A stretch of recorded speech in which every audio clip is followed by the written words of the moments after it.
बस उम्मीद बैच के लेक्चर देखने से कुछ नहीं होने वाला। तुम्हें एक प्रॉपर शेड्यूल के अकॉर्डिंग चीज़ों को पढ़ना पड़ेगा। और अगर तुम डेली के 14-15 घंटे पढ़ने को तैयार हो तभी इस वीडियो को देखना, वरना अभी इस वीडियो को छोड़ के जा सकते हो, क्योंकि मैं यहाँ पर कोई शॉर्टकट बताने नहीं आया हूँ। तो hey everyone, once again welcome back to my channel. This is Harshit Kumar, a third year MBBS student at all India Institute of Medical Sciences Raebareli. तो चलो बिना टाइम वेस्ट किए वीडियो को स्टार्ट करते हैं। तो सबसे पहले यहाँ पर मैं टाइम टेबल बताऊंगा जिससे तुम 0 से 650 प्लस, अगर तुम 0 पढ़ो या 300-400 नंबर पढ़ो, क्योंकि 0 पर तो कोई होता नहीं है यार। तुम्हें ऐसा फील होता है कि हाँ भैया मैंने कुछ पढ़ा नहीं है, बट तुमने कुछ ना कुछ पढ़ा होगा या तुम्हें कुछ ना कुछ बेसिक्स तो आते होंगे। तो तुम ऐसे कैसे पहुंच सकते हो? और अगर कुछ नहीं भी आता तो बेसिक से भी लेक्चर उम्मीद बैच पर आ रहे हैं, तो तुम उसको कैसे फॉलो कर सकते हो, वही बस 2 महीने के अंदर।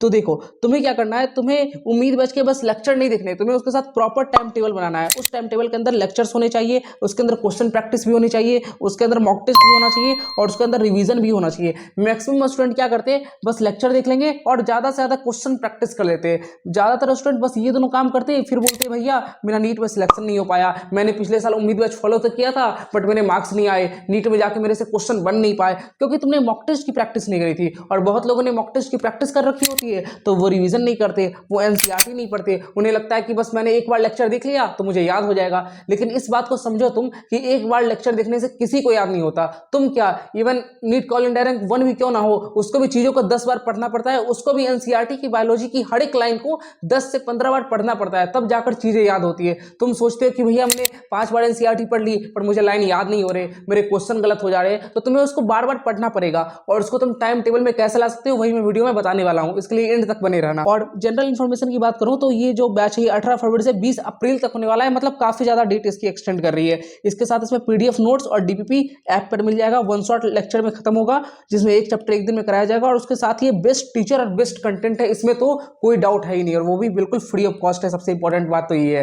तो एक मैं प्रो टिप देना चाहूंगा, जैसे मैं हर वीडियो में देता ही हूँ, कि you have to complete your syllabus at least March end. ये सोच के मत बैठना कि अगर बैच 20 अप्रैल को खत्म हो रहा है तो मुझे 20 अप्रैल को अपना सिलेबस खत्म करना है, क्योंकि अगर तुम 20 अप्रैल को सिलेबस ही खत्म करोगे तो तुम्हारे पास बस 10 दिन बचेगा। और 10 दिन में ये इंपॉसिबल है कि तुम रिवीजन भी कर लो और तुम मॉक टेस्ट भी दे दो और काफी अच्छे से अपने चीज को रैप अप कर पाओ। इसलिए अपने सिलेबस को मार्च एंड तक करना ही है। पर भैया ये होगा कैसे, ये तो बहुत ही कम टाइम है, तुम लोग को यही लग रहा होगा ना। तो कोई नहीं, बताने वाला हूँ डे वाइज, मतलब किस तरह से मैनेज करना है। और ये पॉसिबल कैसे है, तो उसके लिए तुमको स्टार्ट वॉचिंग एक्स्ट्रा वीडियोस। तुम्हें डेली एक्स्ट्रा वीडियोस देखने पड़ेंगे। एक्स्ट्रा वीडियो का मतलब ये है 2024 की उम्मीद के लेक्चर है, 25 को छोड़ के, मतलब जो पहले से वीडियो अपलोड हो रखे हैं उसको तुम्हें देखना पड़ेगा फ्रॉम प्रीवियस उम्मीद बैच। कैसे करना है ये मैं बताऊंगा। सब्जेक्ट वाइज अप्रोच की बात करें तो तुम्हारा हो गया बायो, केमिस्ट्री और फिजिक्स। बायोलॉजी की बात करें तो मोस्ट ऑफ द लोग की बायोलॉजी कंप्लीटेड होती ही है, या फिर कुछ कुछ चैप्टर्स बचे हुए होंगे, लाइक जेनेटिक्स बचा होगा या फिर इकोलॉजी बचा होगा। तो तुम्हें क्या करना है, वो चैप्टर देखने हैं जो कि तुम्हारे कंप्लीट नहीं है, या वो चीज देखनी है जो कि तुम्हें डिफिकल्ट लगती है। फॉर एग्जाम्पल,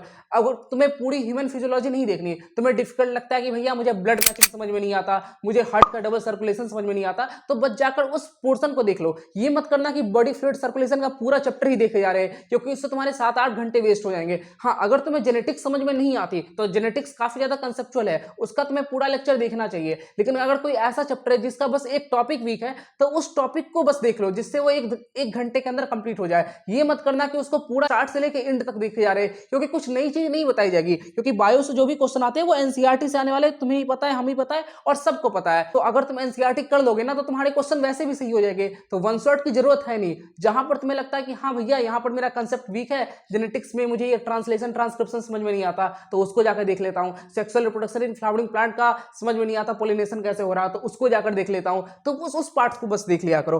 और केमिस्ट्री में तुम्हें क्या करना है, सबसे पहले वन शॉट देखने हैं, उसके बाद क्या करना है, एनसीईआरटी को पढ़ना है।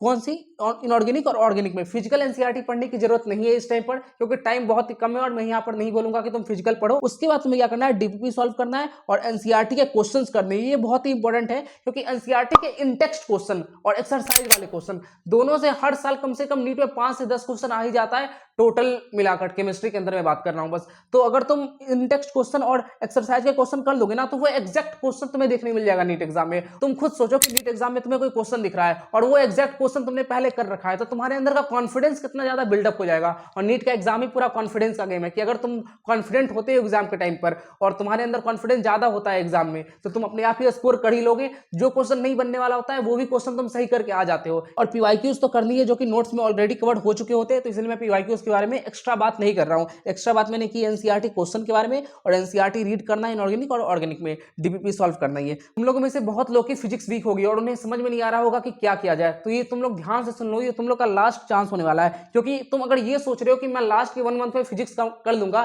तो ये बिल्कुल ही इंपॉसिबल है। हाँ, तुम लास्ट के 1 मंथ में बायो को स्ट्रॉन्ग कर सकते हो, तुम केमिस्ट्री को भी इवन स्ट्रॉन्ग कर सकते हो, बट लास्ट के 1 मंथ में फिजिक्स कभी स्ट्रॉन्ग हो ही नहीं सकती, क्योंकि इसमें तुम्हें टाइम देना पड़ता है, इसमें तुम्हें क्वेश्चन प्रैक्टिस करने पड़ते हैं, इसमें तुम्हें एफर्ट्स लगाने पड़ते हैं, जो कि काफी डिफिकल्ट होता है। तो इसलिए अभी चांस है अभी फिजिक्स अच्छी तरह से कर देना। Invest most of your time, तुम्हें अपना ज्यादा टाइम देना पड़ेगा, as you can't able to complete physics after this. इस बात को याद रखना। स्टेप्स क्या है जो कि बहुत इंपॉर्टेंट है, इसी स्टेप्स को फॉलो करना। सबसे पहले तुम्हें बेसिक्स से स्टार्ट करना है। अगर तुम्हें बेसिक्स नहीं आते तो, अगर मैं यहाँ पे 2 क्वेश्चन शो कर रहा हूँ, अगर तुमसे ये 2 क्वेश्चन नहीं बनते तो तुम्हें बेसिक से ही स्टार्ट करना है। उसके बाद तुम्हें क्या करना है, वन शॉट देखने हैं सारे लेक्चर के जो अपलोड हो रहे हैं उम्मीद बैच पे। उसके बाद तुम्हें क्या करना है, वीडियो को पॉज करके सारे क्वेश्चन को खुद से सॉल्व करने की, क्योंकि सर ने कंसेप्ट तो बता रखे हैं, तो कंसेप्ट के बाद तुम खुद से ट्राई करना सॉल्व करने की। और 5 मिनट या 5 मिनट नहीं तो 2 मिनट एटलीस्ट रुकना और सोचना, कुछ ना कुछ तो सोचना ही। उसके बाद ऑब्जर्व करना कि सर क्वेश्चन को कैसे अप्रोच कर रहे हैं। उसके बाद तुम्हें क्या करना है, डीपीपी के क्वेश्चन को सॉल्व करना है और again solve all the notes question by yourself. उसके बाद तुम्हें क्या करना है, जितने नोट्स के सारे क्वेश्चन है वो तुम्हें फिर से खुद से सॉल्व करने ही करने हैं। अब मैं यहाँ पर कुछ इंपॉर्टेंट चीज बता देता हूँ जो तुम्हें लेक्चर देखने के दौरान याद रखनी ही रखनी है। सबसे पहली बात कि तुम्हें 2x की स्पीड पर या 1.5x की स्पीड पर देखना है। ये गलती मत करना कि 1x की स्पीड पर देख रहे हो, क्योंकि तुम्हारे पास उतना टाइम नहीं है। तुम इस बात को समझो, तुम्हें जल्दी कंप्लीट करना है और उसी चीज को बहुत अच्छे से भी कंप्लीट करना है, तो 1.5x will be the best option. उसके बाद तुम्हें क्या करना है, डिटेल नोट्स नहीं बनाने।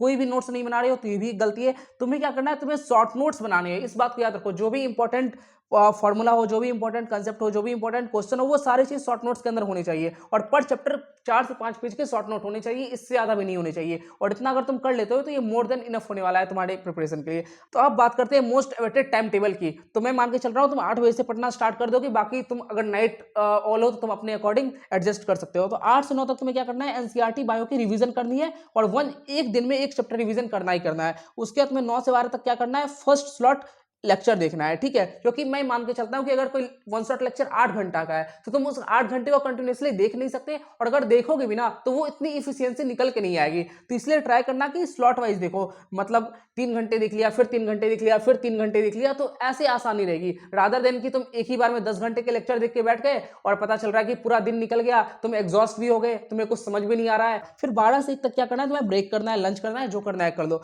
1 से 4 तक फिर तुम्हें सेकंड स्लॉट लेके बैठना है लेक्चर देखने का, ठीक है। और लेक्चर के साथ ही साथ तुम्हें शॉर्ट नोट्स बनाते जाना है। इस चीज को ध्यान में रखो, ये मत सोच के बैठना कि शॉर्ट नोट्स बाद में बना लूंगा, नहीं। लेक्चर में जो सर बता रहे हैं कि इंपॉर्टेंट है, बताते हैं, तो उसको नोट डाउन कर दो। और साथ में एक रफ कॉपी लेके बैठना है जिसमें तुम क्वेश्चन सॉल्व कर सकोगे फिजिक्स के लिए। उसके बाद तुम्हें क्या करना है, 4 से 6 में जो भी तुमने पढ़ा है फर्स्ट और सेकंड स्लॉट में, जो भी तुमने नोट्स बनाए हैं उसको रिवाइज करो, क्योंकि वो बहुत ही जरूरी है कि तुमने जो आज पढ़ा उसको तुम अच्छी तरह से रिवाइज कर पाओ। और उस टाइम पर तुम एनसीईआरटी भी पढ़ सकते हो for inorganic and organic chemistry, ठीक है।